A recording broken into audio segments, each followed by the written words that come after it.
Anytime. Great, thank you very much. Thank you, Karen. Mm-hmm. Well, I wanted to welcome everybody to the webinar. My name is Grace Shemaine, and I am the president of the League of Women Voters of Texas. The League is a nonpartisan, nonprofit organization. We never support or oppose political parties or political candidates. Our mission is empowering voters and defending democracy. And this year is our 100th anniversary. I am thankful for the election administrators who did a super job for the Texas primary runoff election. There were some problems exacerbated by COVID. Election officials and organizations like the League learned from this experience. Now it's time to work together to prepare for the much larger general election, to find and share solutions for making democracy work during a pandemic. Because of COVID, some polling places didn't open, and in past elections, civic-minded people over 65 were the election workers. Today, those patriots over 65 are in the high-risk category for COVID, and it is no surprise many were not willing to risk their health to work the election.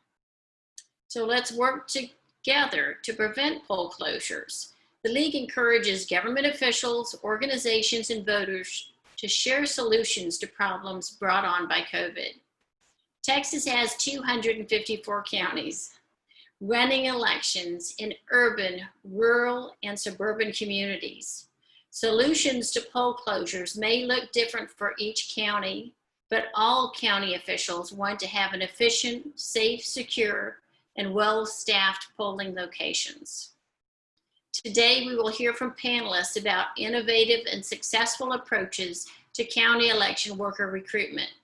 We will begin with the League of Women Voters of Texas Voting and Elections Issue Chair, Cindy Weatherby, who will introduce our panelists. As you listen to them, we encourage participants to submit questions using the Q&A button on your screens. But first, let's take a quick poll so that we better know who our audience is. And so Karen's going to put up the poll. So just check off one of those and hit submit. I'll let you run it, Karen. We'll give that 10 more seconds.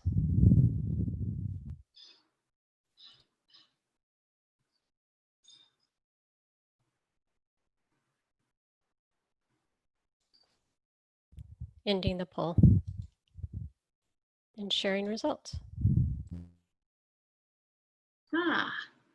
Isn't that interesting? Very interesting. So there's 20% election staff, nonpartisan organizations are 13%, nonpartisan volunteers are 32%, partisan organizations, none, partisan organization volunteers, 5%, and other folks are 30%. Thank you so much for being here, and we hope you enjoyed this webinar. Cindy? Thank you, Grace. Well, we're here today to share a really positive and encouraging story of individuals stepping up with clarity and conviction to make something happen, a very good thing, enough election workers in Travis County for the July 14th election. And we have those three individuals here today to tell that story. So let me ask each of them to turn their video on and unmute. Let me quickly introduce them to you. You might wave if you'd like. Leonie Lee is co-captain with Open Austin, and that's a volunteer citizen brigade advocating for open government, open data, and civic application development here in Austin since 2009. By day, she's a coder, but she regularly puts on that cape and co-leads the brigade. Daniel Rossler is a tech entrepreneur who has deep involvement in the League of Women Voters. Before moving back to Austin, home of his alma mater, University of Texas, he was in California helping to power the state's voter information platform. I believe he's still doing that remotely from here. But since his return to Austin, he's become a member of the Austin Area League of Women Voters, and he uses his skill and true dedication to assure that the Austin League of Women Voters vote411.org provides accurate information to each user. And it was really his dedication to secure, safe, and accurate elections that led to his actions placing him here today. Juan Gonzalez is a public servant who takes his work as a Travis County Elections Division elections coordinator quite seriously. He leads the office's e-worker recruitment. And while he's somewhat new to the office, his openness to new ideas was really key to this project's success. Of course, his boss's boss, County Clerk Dana DeBeauvoir, is a national award winner for her commitment to secure and fair elections, and she certainly provides a landscape for innovation. After these three tell their story, I'm going to ask Joyce LeBombard to speak briefly about the role of the Austin League. Joyce is the immediate past president and continues in that role as well as being the interim communications director. And she can address questions that other Texas local leagues in the audience may have about replicating this great model. So as Grace mentioned, please do type your questions into the Q&A function. We do plan to answer them all today. League of Women Voters of Texas board member Dorothy Marchand will be monitoring the questions for us, and then after the presentation, we'll ask that she start asking those to the panelists. One more thing, in the chat box, you will find resources, and one that you should see, I assume is there, is sort of important to this project we're going to talk about. You'll find a resource that comes from a new report that was just released earlier this week of 50 recruiting ideas. And I know it's a great idea, a great list, because this project is number 32. So let me turn it over to our panelist and bring up the slide presentation. It's not long.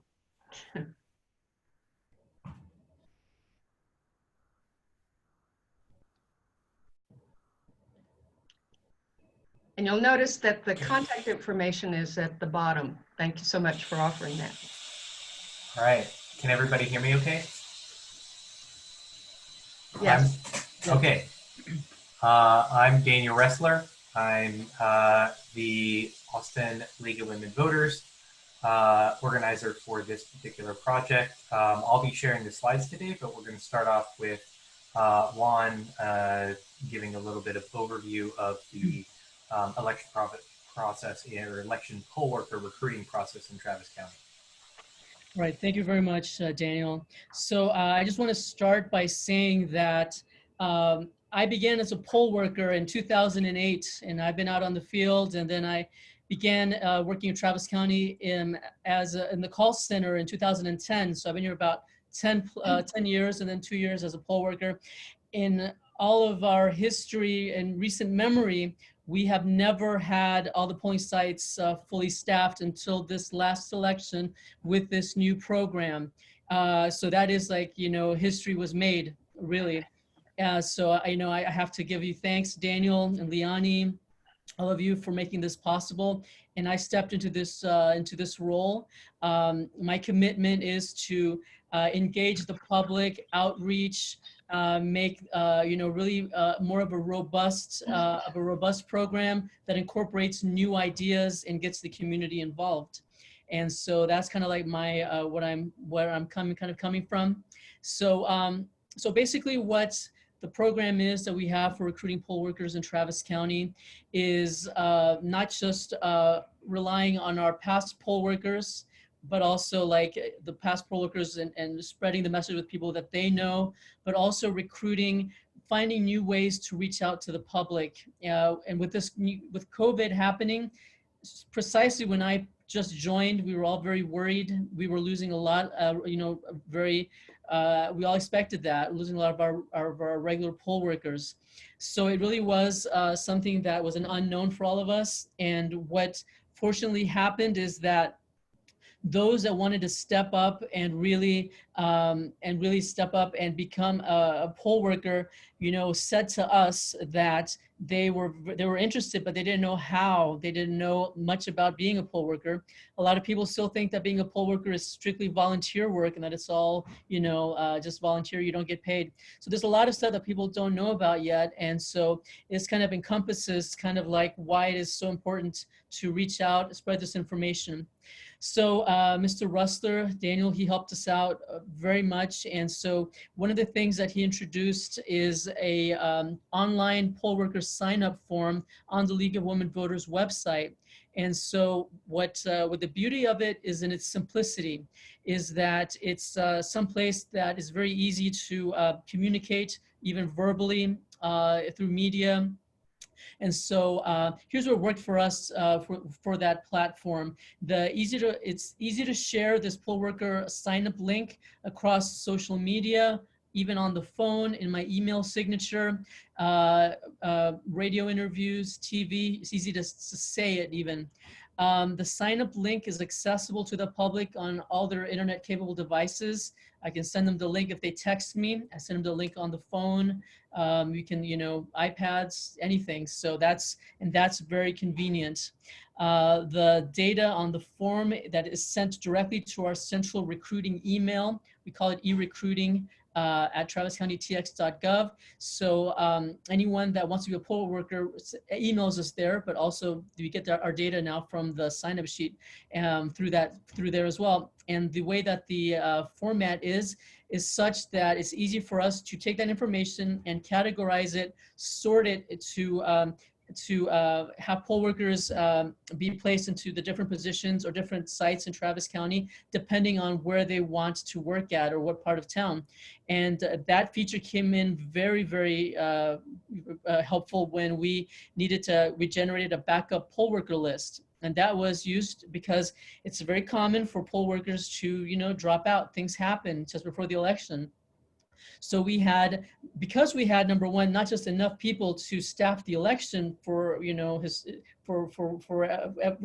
none of us can remember that last time that happened. We had more people than were needed. So we were able to actually have a backup poll worker list that we were never able to have before until now. So the feature that we were able to use is all these folks that they chose what part of town, what part of the county they were able to work at, we were able to categorize them very easily with this format, and then we were able to deploy them as needed, and it really was a godsend. So this is basically just like the points that I wanted to let y'all know, and once again, give thanks to y'all for making this possible.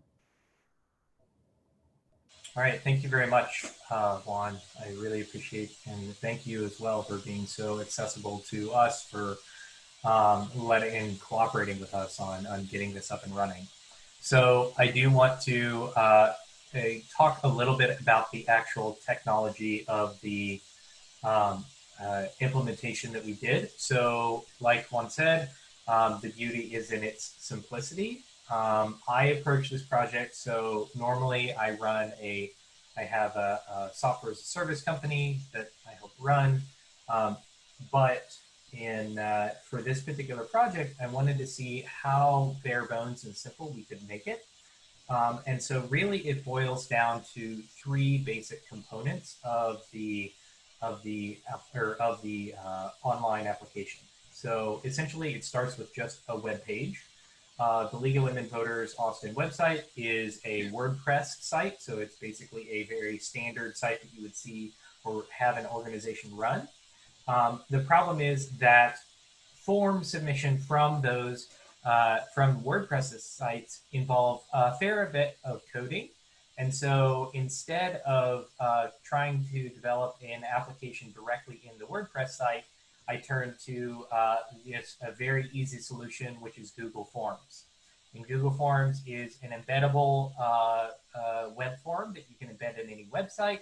And then all it does is store that information in a spreadsheet so that you can review it. So it's very easy for surveys or just applications or anything like that. Well, the county doesn't have Google Apps installed, and so somehow we needed to get application submissions from this Google form to the county. And luckily, Google Forms has a plugin where you can automatically email submissions to a third-party email.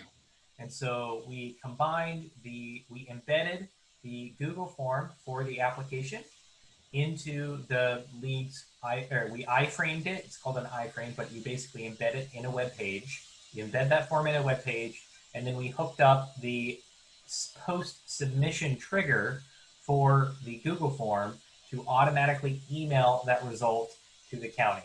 And so that's, we went through, I talked with Juan about what fields needed to be submitted. We came up with a list of fields, and then I hooked up all of those fields to be submitted automatically to the county. And so there is actually, I didn't do any coding whatsoever to get this hooked up. It was purely a point and click sort of setup strategy.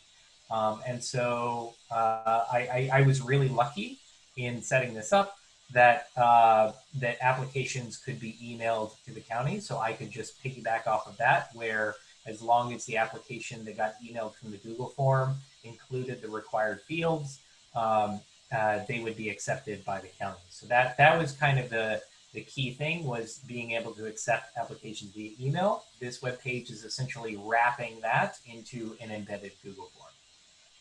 Okay, I'm going to turn it over to Liani for how we, let the world know that this was a possibility.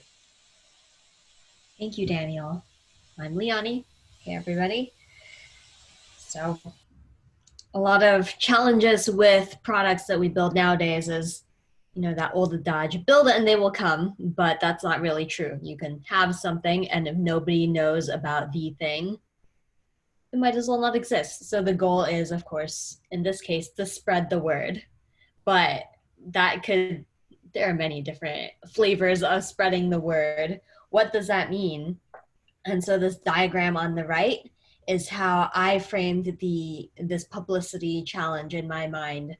There's one circle of populations with the greatest need, those that are maybe out of work, those that are unemployed, any people who would look at a poll working opportunity and say, yeah, 100%, I'm going to do that. But then there's also another circle of populations that are easy to reach. So Daniel and I are both people who work in the software engineering space, and those populations that are easiest to reach might not necessarily be the folks that have the greatest need. So what is that intersection between those two populations?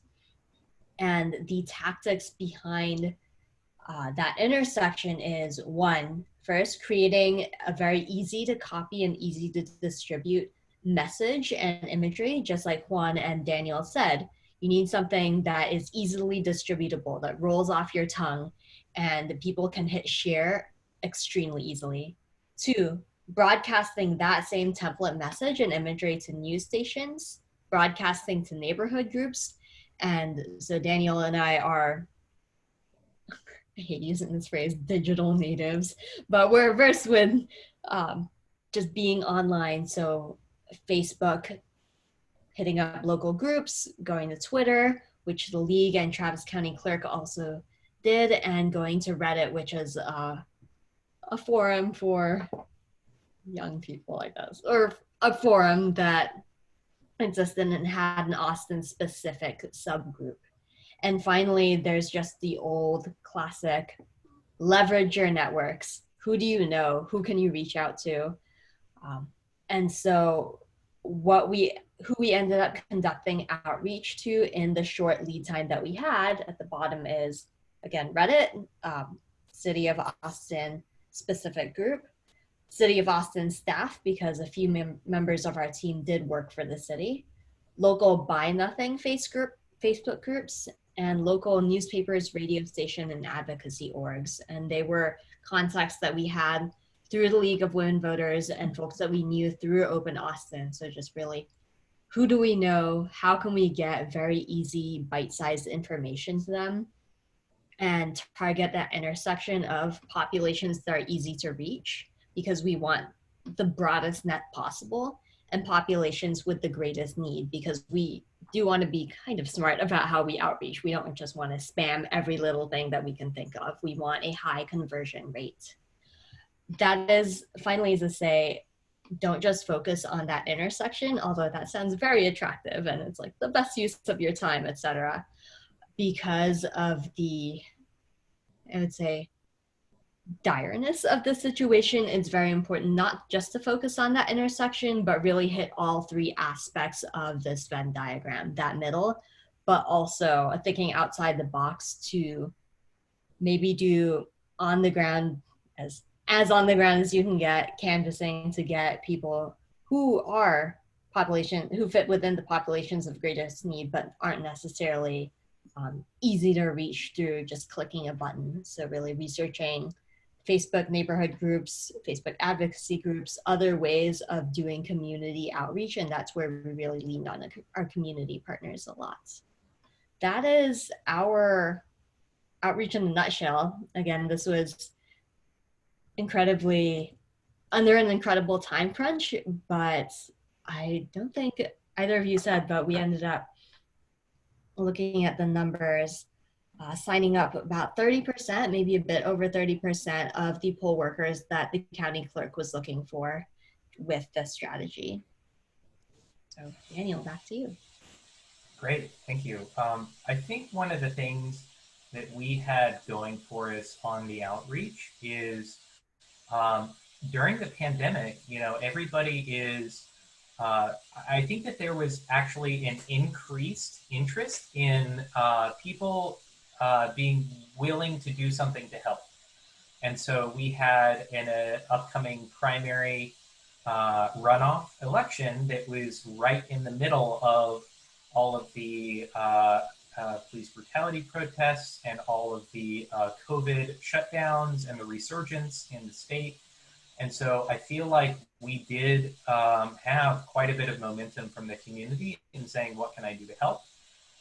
The other thing that was really interesting is I'm interested to hear from Juan. One of the questions that I had is what the breakdown was. One of the main goals for this project was to get a much younger poll worker on average in the stations because of the high risk category of seniors for COVID. And so were we successful at accomplishing that, and was kind of a digital outreach or a online based application process, like did that actually target the group or convert the group that we were hoping to target? Very much so, very much so.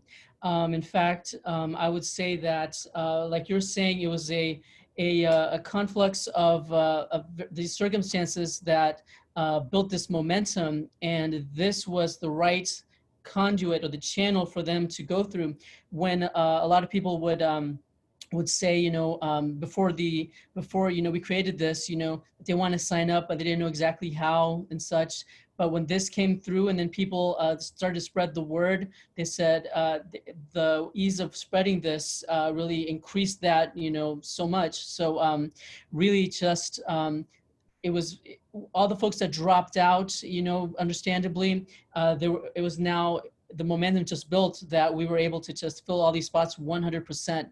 So the answer to your question is yes. The fact that it was now more a digital type of outreach and such, it really increased what I thought. It just tapped into what was already there. Now it was just much easier for them to sign up and share that with their friends.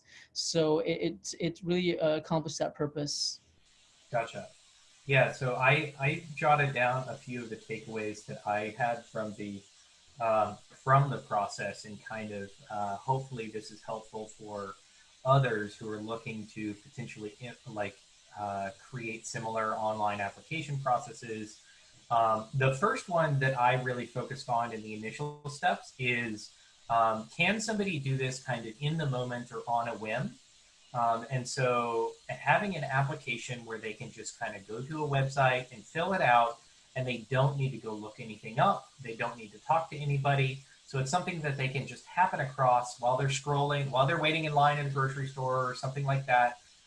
They can just happen across a Facebook post of it. They can click on it and they can quickly fill it out with whatever information is kind of in their head.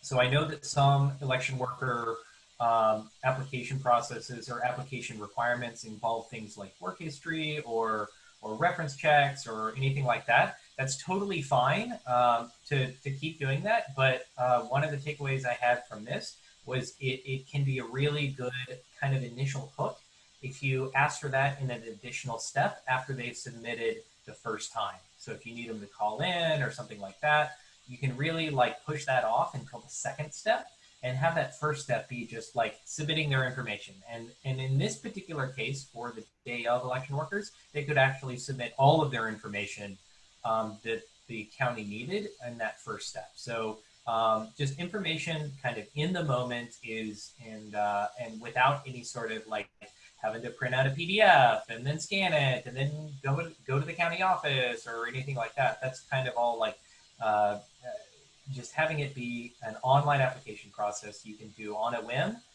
while you're, for example, watching a webinar on how to recruit poll workers on mute. Like that's the kind of thing where that's the kind of situation that we want to enable, is kind of that on the whim moment. To add to what you're saying, sorry to cut you off. You bring up something a really great point. Our staff here is for recruiting and for hiring is very small, and so like I'm kind of in charge of like election day, which for this upcoming election is 1,400 people we're going to need. And so a lot of the, what this is introducing now to the process is efficiency, because they're able to give us all the information, all the data we need, and we're able to plug it straight into our database.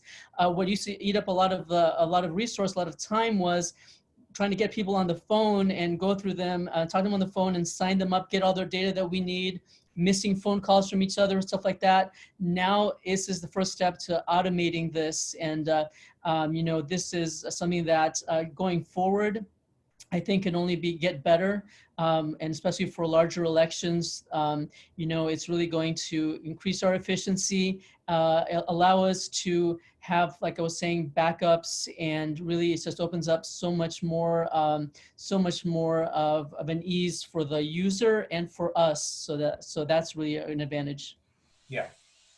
And the second takeaway was something that Liani touched on a little bit, is creating a very, very simple shareable link that you can focus all of your promotional traffic towards. And so I believe the local radio station KOOP also put it in their public service announcements. And so if you can think of like when you hear about a website over the radio, you need to be able to easily remember that and then just go type it in.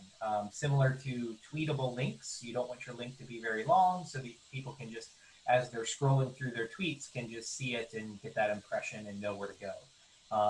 And so something easy to share, a simple URL, is the second thing that we kind of found is a key takeaway. And then I'll let Liani talk about the last point around focusing on outreach. Sure, thank you. Apologies, my computer is trying to launch itself into orbit right now, so you might hear that in the background. The last one is really focusing on contacting community organizers, leaders, influencers, and media to share the link. My cat wants to hop into my lap also right now. The important thing here is trying to reduce as much friction as possible. Again, as Daniel said, let's create a message and image for people to share. Let's try to reduce the friction in terms of filling in the form. And the reason we, in this presentation, aren't being very prescriptive about, you must do steps 1, 2, and 3 and reach out to persons or orgs A, B, and C, is because we don't, again, want to be prescriptive. Each county is different. Each county has different nuances that make you all unique. And it's really about identifying what works for your little community, because that's what is going to make the difference. Something that is a broad brushstroke or something that really fits the needs of everybody that lives there.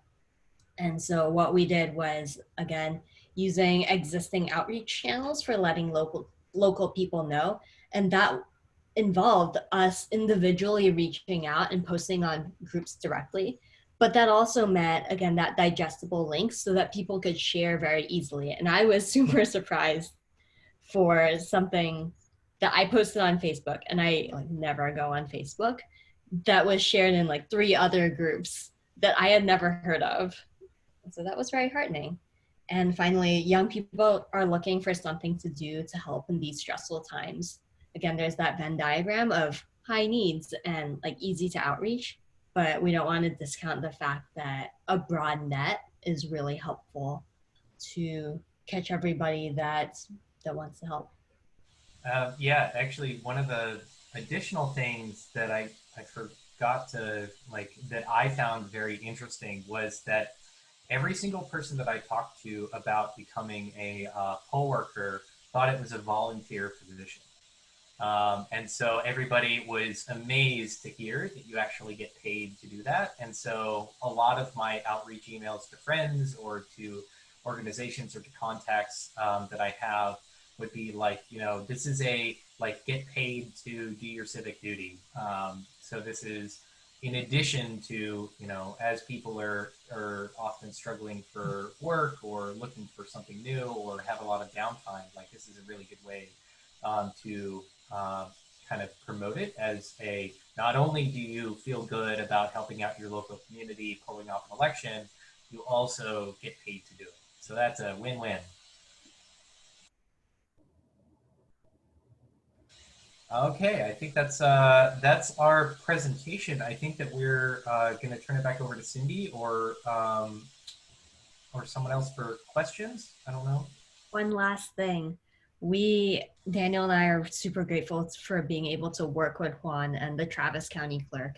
I would say the success of this is, one, as Daniel and Juan have said, the beauty is in the simplicity, but 2, I don't think this would have been possible if all 3 of our partner organizations were like, we're going to do this. We are not going to rely on how things have always been done. We're going to try something new. Exactly. And just to add to what Liani said, I want to first of all thank Liani because she served as a poll worker as well, and that's how I started in all this in 2008. And I remember when 2008, it was in a primary, people would come in and say, hey, volunteering to do this, and you doesn't know what to say. Like, yeah, I'm volunteering, but I'm getting paid too. But people don't know that, that is a game changer to answer a question that someone asked. So, I just want to say that. And once again, thank you. And, kind of the COVID thing just kind of brings into more of a sense of we have to be open to trying new things, to outreach, we're all in this together, doing this, like Daniel said, it's a civic, I think it's a civic duty, and it's a win-win because you're paid for it, and people don't know that. And so I think that we are just this is only the beginning to seeing, how we can all work together, we're in this together, and how we can all just help each other out, which I think this is what this is about. So thank you for your time. Okay. I really appreciate that comment. I do want to let you know that the League of Women Voters is all about being cheerleaders for election workers. We know how hard this task is, and we want to do anything and everything we can to be supportive. But as we are transitioning into taking some Q&A, we do ask that you do another poll here. Karen, are you ready with the next poll? I am. Is that where we are right now? Oh, okay. So we're trying to gauge the plans that are known and planned to be known about the attendees' participation in doing election recruitment. If you would fill out this quick survey, and I'll let Karen take over again. Thank you, Cindy. I'll give it 10 more seconds.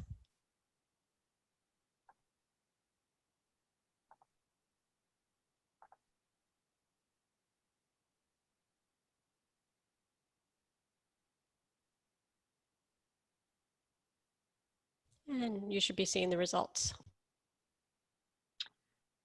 Okay. Looks like we've got a lot of interested people here on board. Next thing I wanted to do real quickly is to ask Joyce Lee Bombard to talk a little bit about how the League of Women Voters was involved in this process and how other leagues in the state might replicate that. Joyce? Hi, everyone.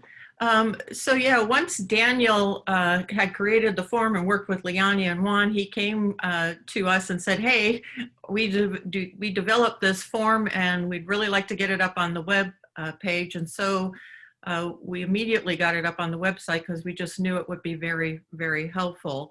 And then we worked through our social media and our channels to get the word out. And so we did things on Facebook, Twitter, Instagram is one of our biggest followers are. And so just constantly putting that word out on the social media, but also the e-blasts through our members and asking them to share the information.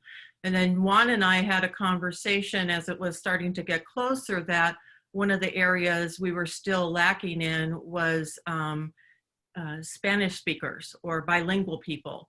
And so getting in contact, even though they also had contacts at stations like Univision and El Mundo, we also contacted them to let them know that this was really important.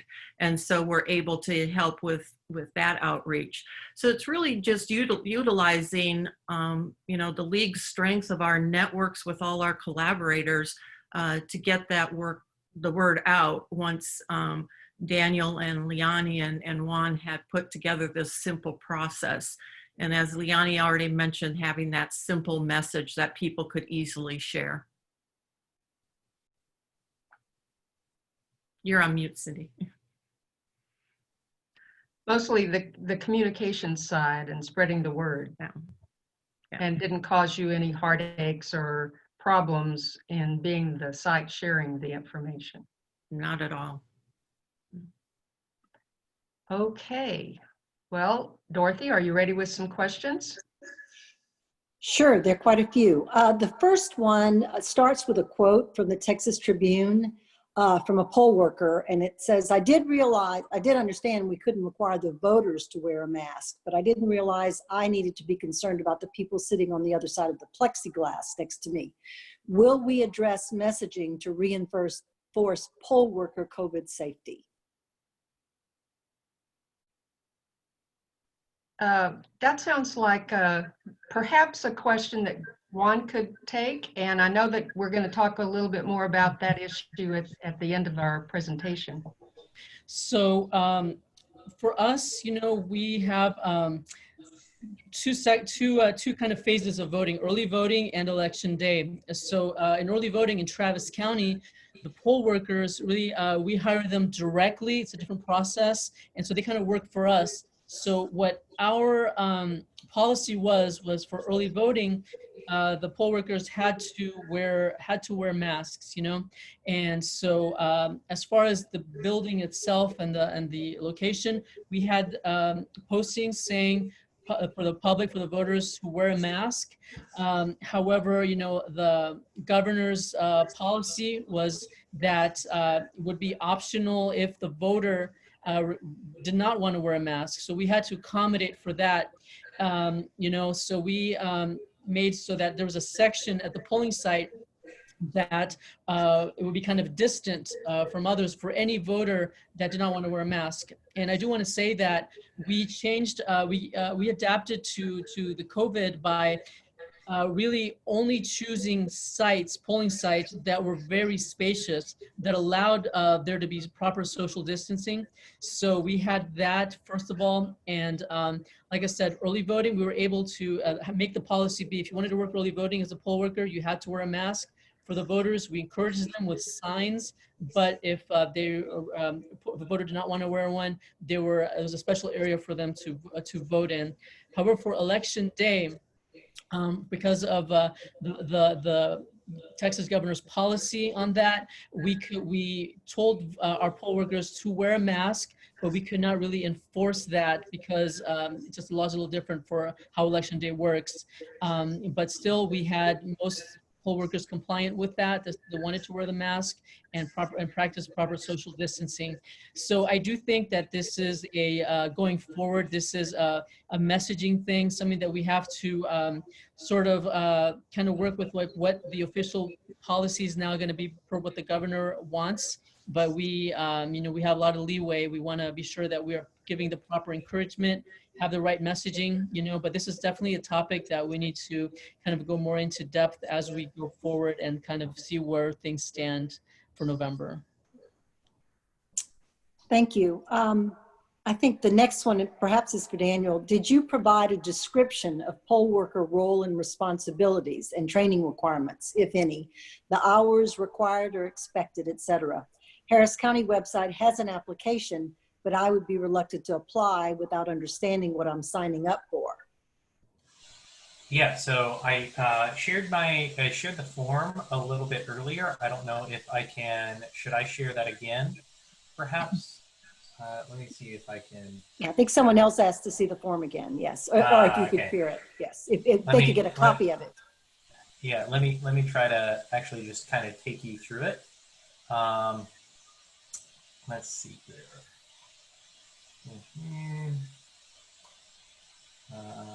Okay. Can you, oh, I think it's partially blocked. Okay, can you see it now?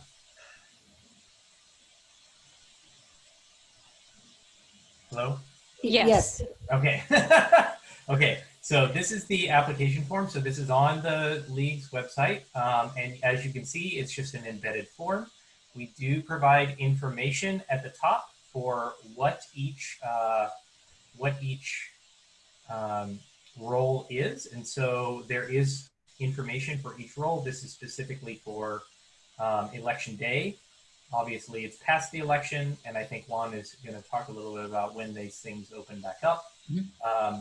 But there is a description of what you would be doing. We do also down below, so first off, we do ask if you are available to work election day during the required hours. So we do say, okay, this is the expectations for time, basic contact information, information about how old you are and your gender, what mailing address and residential address you are, and then, as Juan mentioned, where you would prefer to work, and then whether or not you're a Spanish speaker, and then there's a submission. And so that's basically all the information that's needed to sign somebody up. So it's a very simple form, and as you can see, it's just kind of embedded in the league's website. But there is information at the top, and we do ask the questions that kind of make you confirm that you're able to work during the required periods.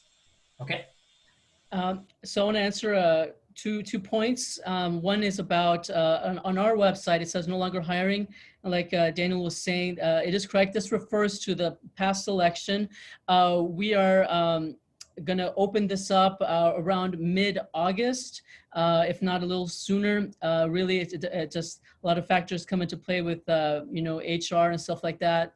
And then once the polling sites are officially established and confirmed, then things like that is what kind of drives that as to when it opens back up.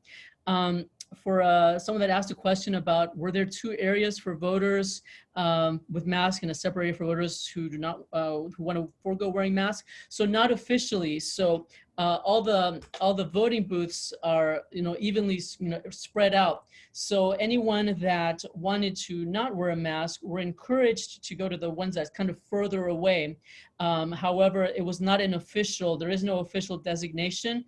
But it's just kind of like out of courtesy, if you know, the voter did not want to wear a mask, then, you know, we encourage them to go to the one that's kind of further away from the main area.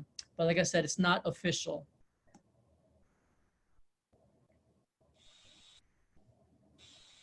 Okay, so one of the next questions was, were there also enough folks to process vote by mail ballots? Yes, we did. We did have enough. They were working overtime, certainly, you know, and so we also had to take into consideration, you know, the space that we have here, because we also had every internal worker here wearing a mask and also socially distant. You know, we had cubicles that were spaced apart. but we did have enough, you know, and we started to work in shifts and stuff like that because there was a lot of, you know, overtime hours and stuff like that. But yes, we did. Thank you.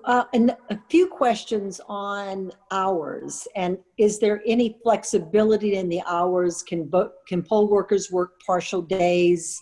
How many hours are they expected to work? So for early voting, we'll talk about that one first. The early voting, as you may know now, it's been expanded from October 13th through October 30th. An early voting worker works either the AM shift or the PM shift, which AM shift is 6 a.m. to 1 p.m. PM shift is 1 p.m. to 7 p.m. or until the last voter that was in line by 7 p.m. gets to vote. So that's already kind of built into the early voting process. For election day, it's technically one long day, 6 a.m. till the last voter that was in line by 7 p.m. votes. However, we are you know, flexible to working with poll workers that can only work, you know, a half day or anything like that. So we just need to kind of work with them to help us in the sense that once they leave, we need to have another worker take their spot, you know?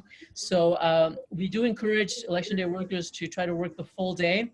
However, we kind of take it, you know, that it's not always feasible. So we will try to work with that individual to try to make sure that that site is fully staffed if they can only work a half day.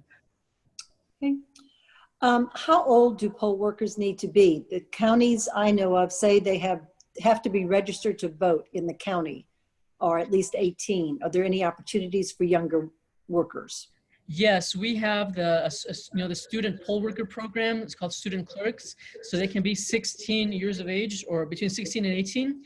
They just need to complete a, we send them a permission slip, a permission form called the Student Clerk form. And basically it just needs the parent's permission, the parent's signature, and their school administrator, school principal's signature. However, because this last election was during the summer, it was a little different. The school was not in session, so we did not require the principal's signature. However, you know, come November, you know, that will change most likely. So, but yeah, we do have that. Okay, great. There isn't, and here's one from a county chair. There isn't a League of Women Voters group in my county, but we would very much like to use this in the county where I live. I'm a county chair and my elections administrator is also on the call. Can we use this program? Yes. So the technology used is just a simple Google form followed by an email submission. And so if you are able to embed a Google form into your county website, you will actually just get a spreadsheet of all of the submissions that you can then use to contact the applicants. And so this is not dependent on League technology at all. The League of Women Voters was involved such that they hosted the application on the website because it was easier to get something up in like less than 24 hours on the League website than it was to add it to, say, the county website or the Open Austin website or something like that. And so it was just kind of, I think, a fantastic opportunity and organization to put it on the League website, but there's nothing technologically speaking preventing it from being hosted on, say, your own county's website. And I would add that, you know, one of the reasons we invited we invited all kinds of organizations here, that we can work with other organizations to help make this happen. And so to work with another organization that may have more communication channels to help get the word out than just your county website. So if there's any other nonpartisan groups in your county, I would encourage you to work with them, and we can assist them in understanding what we did. Okay, next, yes. We've got about 8 minutes left, and I wanted just to say I think we need one more question and then turn it over to Grace. I think she has some things to add to some of these questions that have been asked too. Okay. Is there one more I'll go with? Is there are there special requirements for workers who will assist curbside voters? So we had no special requirements other than explaining to them the position, meaning that, or what the task was. And in our case, in our county, it is that we have a cart, a portable cart on wheels that the ballot marking device sits on, and that's wheeled out to the voter at the curb or to their car, and then it's wheeled back in. And we just kind of told them, you know, this cart may weigh about 20, 25 pounds, where you're wheeling it out and in. So if you feel that you're comfortable with being able to do something like that, you know, they would tell us if they wanted to do that. We would give them that option with that job description if that's, so that they make the choice. Okay, Grace, do you want to take back over? And I assume that you, on the first slide, you had your contact information. I assume you guys won't mind responding to questions you may get? No. Happy to. And we may want to put that in the chat again, I guess. And maybe we'll be able to share an example Google form when we send out the information to people, or we might be able to provide it out to county election officials. So I think that with little short instructions, I think that would be great. Thank you guys. That was so fascinating. I loved it. It is really cool. So the League of Women Voters encourages organizations, communities of faith, nonprofits, government officials, and all Texans to work together to develop creative, secure, and innovative solutions for making democracy work in a pandemic and to prepare for the general election. Let's all work together to find solutions during the pandemic so that all Texas voters can vote safely in the 2020 election. Let's work together to ensure each polling place opens with a fully trained and prepared election workers to conduct the election, to ensure all counties provide a safe working environment following the CDC guidelines for polling places, to encourage counties to provide online election worker applications, such as the one you heard about today, and virtual training on their websites, to insist the governor remove the exemption of poll workers and poll watchers from wearing masks while continuing to encourage all voters to wear masks, to create partnerships with election administrators and other organizations, high schools and colleges in your community to recruit those poll workers. The League of Women Voters is partnering with other organizations across Texas, and we're partnering with Move Texas, which is a nonpartisan, nonprofit grassroots organization working with youth communities, and with Texas Impact, a statewide, nonpartisan, nonprofit organization representing communities of faith across Texas. And we hope this will help gather more poll workers for counties across Texas. So let's work together to prepare for the increased number of voters who are going to be voting by mail, to educate voters on how to apply to vote by mail, to ensure applications are processed in a timely manner, to find solutions for vote by mail process issues, and to provide simple, accurate voter information from trusted resources like the League or the counties or the Secretary of State on how to vote by mail and how to turn in a vote by mail ballot.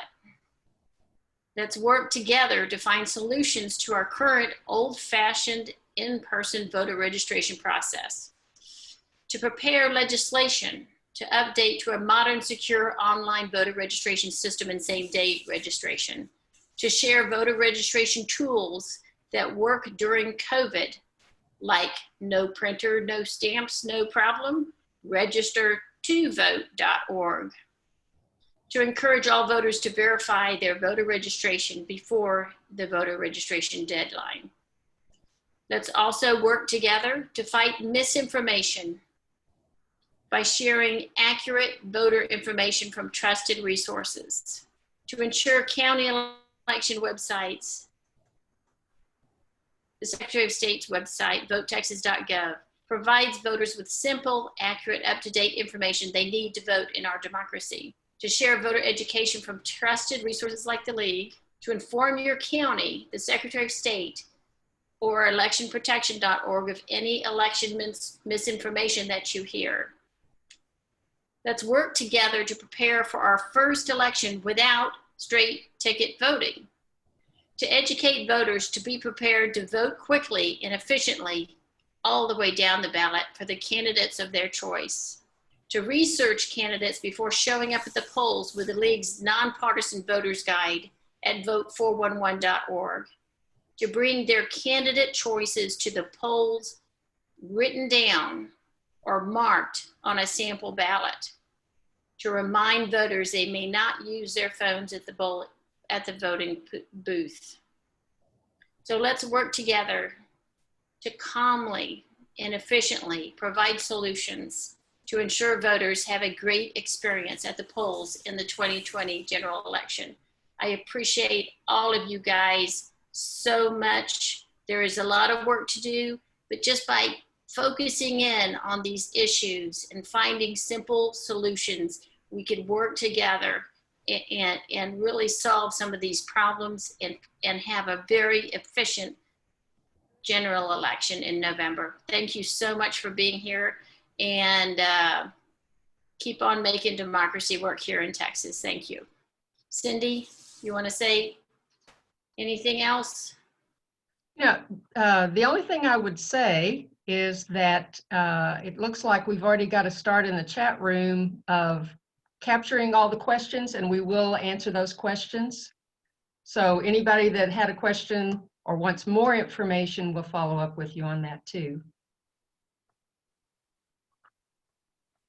Anybody else? Final words?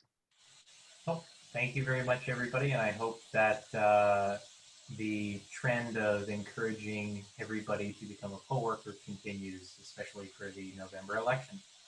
Yes. Yeah. What did Juan say? It's almost twice the number that we had July the 14th. Is that correct? Correct. We needed 700 poll workers for election day. Last election, this time it's 1,400, so it's double. Last thing I'll just say is that something really surprising to me about all this. You know, we all came in, you know, with the fear of the unknown, what we're expecting, know what to expect. You know, since I've been a poll worker, when I was a poll worker, you know, it was always older people, and I was happy to, you know, to be there as one of the only younger people at a polling site. But now what happened with this pandemic, it seems that it's kind of like shifting things to be more like it's not just like turn everything upside down, but it actually, I think, also kind of made a good, like a shift about how things should be, of people caring about, you know, our older population that are not able to do it, stepping up to do it. And so it's not just like that things just went topsy-turvy, but and I saw a lot of hope in that it's not just topsy-turvy, but now actually things are being kind of like the way that it should be. People making the effort to be a poll worker, to helping our community vote, you know, and so I see that it's bringing out good, you know, in people, and also taking the burden off our older poll workers as well, the more vulnerable. Thank you. Thank you all so much for everything you did and for taking time to be with us today. I know you all have jobs that you're taking care of at the same time, so we really do appreciate it. And thanks to all the participants. Thank you. Thank you.